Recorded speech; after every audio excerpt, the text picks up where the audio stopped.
کسائی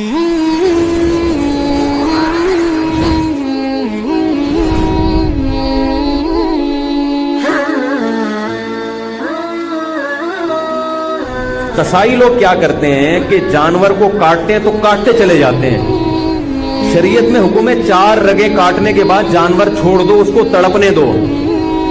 سمجھ رہے ہو؟ تڑپنے دو. اس تڑپنے سے فائدہ یہ ہوتا ہے اس کا جتنا بلڈ ہے وہ نکل جاتا ہے. ذبح کرنے میں ایک بہت بڑی حکمت کیا ہے کہ اس کا خون, سارا خون گندی اور ناپاک چیز ہے, وہ باڈی سے کیا ہو جاتی ہے, اس میں بیماریاں بھی ہوتی ہیں.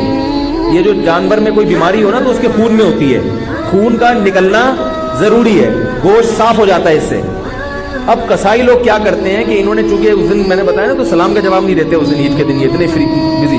یہ کیا کرتے ہیں, جانور ذبح کرنے کے بعد اس کے گلے میں چھری مارتے ہیں, اس کی یہ جو پیچھے اعصابی رگ ہے اس کو کاٹ دیتے ہیں. اس سے جانور کو تکلیف بھی زیادہ ہوتی ہے اور ٹھنڈا بھی جلدی ہو جاتا ہے.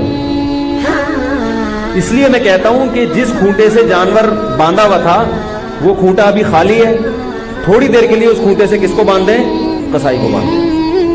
کیونکہ کسائی کنٹرول میں نہیں آتا, اس کو آپ 100 دفعہ بھی کہیں بھائی نہیں کاٹو وہ پھر بھی کاٹتا ہے, وہ پھر بھی چھرا مارتا ہے. اس سے جانور حرام نہیں ہوتا, لیکن ایک جو ایک حکمت ہے, ذبح کا ایک شرعی طریقہ ہے, اس طریقے پر تو عمل نہیں ہوا نا. جانور تو حلال ہی رہتا ہے, لیکن ایک کراہت آتی ہے, کراہت مکروہ عمل ہے یہ. اس لیے کسائی کو پہلے گائے پہ جتنے آدمی تھے نا اس سے زیادہ آدمی کسائی پہ چھوڑ دیں آپ. اس کو بولے اس کو تڑپنے دو, اور اس وقت تک وہ 8 آدمی کس کو پکڑ کے رکھیں گے, کسائی کو پکڑ کے رکھیں, کیونکہ وہ بھاگے گا, وہ آئے گا بولے گا نہیں میں کاٹوں گا. اس کو پکڑیں آپ یا کھونٹے سے باندھ دیں. باقی جب جانور ٹھنڈا ہو جائے تو پھر کہ اب تمہارا کام شروع ہے. سمجھ گئے یہاں تک؟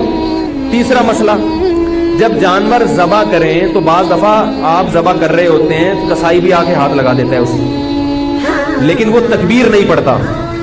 جب 2 آدمی مل کے گلا کاٹیں گے تو دونوں کے لیے تکبیر پڑھنا ضروری ہے. اگر ایک نے بھی چھوڑ دی تو جانور مکمل حرام ہو جائے گا, اس کا گوشت کسی کے لیے بھی حلال نہیں ہوگا.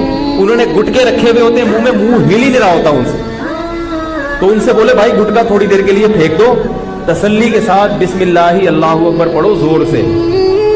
اور علماء کہتے ہیں کہ جو لوگ وہاں کھڑے ہوئے ان کو بھی چاہیے تکبیر پڑھ لیں, تاکہ وہ جو ہے نا جو ذبح کر رہا ہے اس کو یاد آ جائے.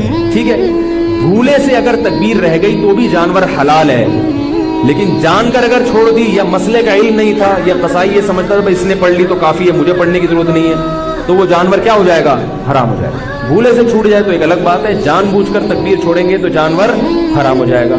البتہ آپ 4 رگیں کاٹ چکے تھے, پھر کسائی نے چھری ہاتھ میں پکڑی ہے, پھر کوئی فرق نہیں پڑتا, پھر وہ تکبیر نہ بھی پڑھے تو جانور کیا ہے, حلال ہے. شروع کی رگیں جو ہے نا جب کٹتی ہیں تو اس میں تکبیر کا پڑھنا ضروری ہے. آج کل یہ فارمی مرغی والے بھی تکبیر نہیں پڑھ رہے ہیں, تو میں نے کئی دفعہ پکڑا ہے. ان کو جا کے پکڑا کریں, ان سے بولے زور سے بولا کرو. ویسے تو باتیں چیخ چیخ کے کرتے ہیں, جب اللہ کا نام لینے کا ہوتا ہے تو پتہ نام ہی نہیں لیتے وہ. تو انہوں نے بھی گٹکے رکھے ہوئے ہوتے ہیں منہ میں, ان کے پاس اتنا ٹائم نہیں ہوتا, کیونکہ گٹکے کے ساتھ تکبیر پڑھنا بڑا مشکل کام ہوتا ہے. ٹھیک ہے نا, میں نے گٹکے والوں سے اس کی تحقیق کی, کہتے ہیں پان بھی منہ میں تو سلام کا جواب نہیں دیتا, وہ تکبیر کہاں سے پڑے گا. ابھی کچھ دن پہلے میں جا رہا تھا, کسی سے موٹر سائیکل والے سے راستہ پوچھا, اس کے منہ میں گٹکا تھا, تو پورا گٹکا اس نے منہ سے پھینکا ہے میری خاطر. اس کے بعد اس نے وعلیکم السلام کہا اور پھر مجھے ایڈریس بتایا. میں نے کہا دیکھو یہ حالات ہے.